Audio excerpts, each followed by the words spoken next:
আল্লাহ আয্যা জাল্লা আমাদেরকে তাকওয়ার একটা সংজ্ঞা দিয়েছেন যা ইবাদতের সাথে সম্পর্কিত, এবং তিনি সেই সংজ্ঞার আরেকটি অংশ দিয়েছেন যা অর্থ সম্পদের বিবেচনায় মানুষের সাথে আমাদের আচরণের সাথে সম্পর্কিত।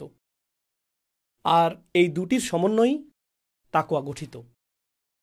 সুতরাং আপনি কেবল একটি অংশ বেছে নিয়ে বলতে পারবেন না যে আমার তাকওয়া আছে। আমি তাকওয়া শব্দটি ব্যবহার করছি, আপনাদের অনেকে এই শব্দটির সাথে পরিচিত নাও হতে পারেন। তাকওয়া মূলত এসেছে ওকায়া থেকে, আর ওকায়া অর্থ হলো সুরক্ষা। তাকওয়া অর্থ এমন কেউ যে নিজেকে সুরক্ষিত করছে। আক্ষরিক অর্থেই মুত্তাকি অর্থ এমন ব্যক্তি যে নিজেকে সুরক্ষিত করছে। আপনি যদি ঘরে প্রবেশ করে দরজা বন্ধ করে দেন যাতে কেউ ঘরে প্রবেশ করতে না পারে, তাহলে আপনি তাকওয়ার একটি কাজ করলেন। এটাই তাকওয়ার আক্ষরিক অর্থ। সুতরাং প্রকৃতপক্ষে তাকওয়া হলো নিজেকে সুরক্ষিত করা। কি থেকে সুরক্ষিত করবেন? প্রথমত আপনি নিজেকে আপনার নিজের সত্তা থেকে সুরক্ষিত করবেন। অমাইয়ুকা শুহ্হা নাফসিহি ফাউলাইকা হুমুল মুফলিহুন।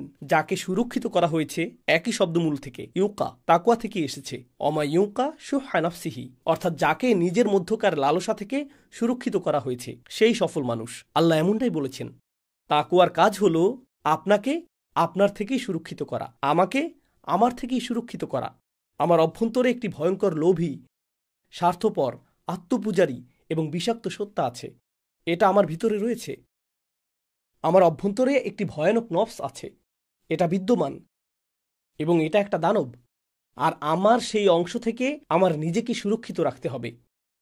আমি আমার সেই অংশকে উপেক্ষা করতে পারি না। আমাকে সচেতন থাকতে হবে, কারণ এটা সর্বদাই থাকবে। আর আমাকে সেই পশুটাকে দমিয়ে রাখতে হবে। আমাকে এটাকে দমন করতে হবে। ঠিক যেমন আমরা রমজানে আমাদের ক্ষুধাকে দমন করি, একইভাবে আমাদের লালসাকেও দমন করতে হবে। এটাকেও আমাদের দমন করতে হবে। এটাই তাকওয়ার বার্তা, নিজেকে নিজের থেকে সুরক্ষিত করা।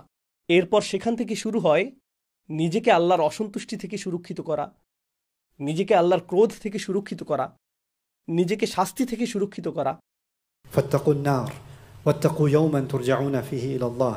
নিজেকে কিয়ামতের দিন থেকে সুরক্ষিত করা, সেই দিন যখন তোমরা সকলেই আল্লাহর দিকে ফিরে যাবে। আর এর সব কিছুই শুরু হবে আমাদের নিজেদের থেকে নিজেদেরকে সুরক্ষিত করার মাধ্যমে। আল্লাহ আয্যা জাল্লা আমাদেরকে আমাদের নিজস্ব ত্রুটি, ব্যর্থতা ও প্রবণতাগুলো সম্পর্কে অবিশ্বাস্য রকম আত্মসচেতন করে তুলুন, আর আমাদের নিজেদের ভেতরে সততা ও শক্তি প্রদান করুন, যাতে আমরা আমাদের সেই দিকগুলো ঢেকে রাখতে পারি। অন্য কেউ আমাদের ত্রুটিগুলো উল্লেখ করার পরিবর্তে, অন্য কেউ আমাদের অকল্যাণ বা কুপ্রবৃত্তিগুলো চিহ্নিত করার পরিবর্তে, বরং আমি নিজেই যেন নিজের অকল্যাণগুলো চিহ্নিত করতে পারি এবং সেগুলো সংশোধন করতে পারি। এটাই তাকওয়ার মূল কাজ।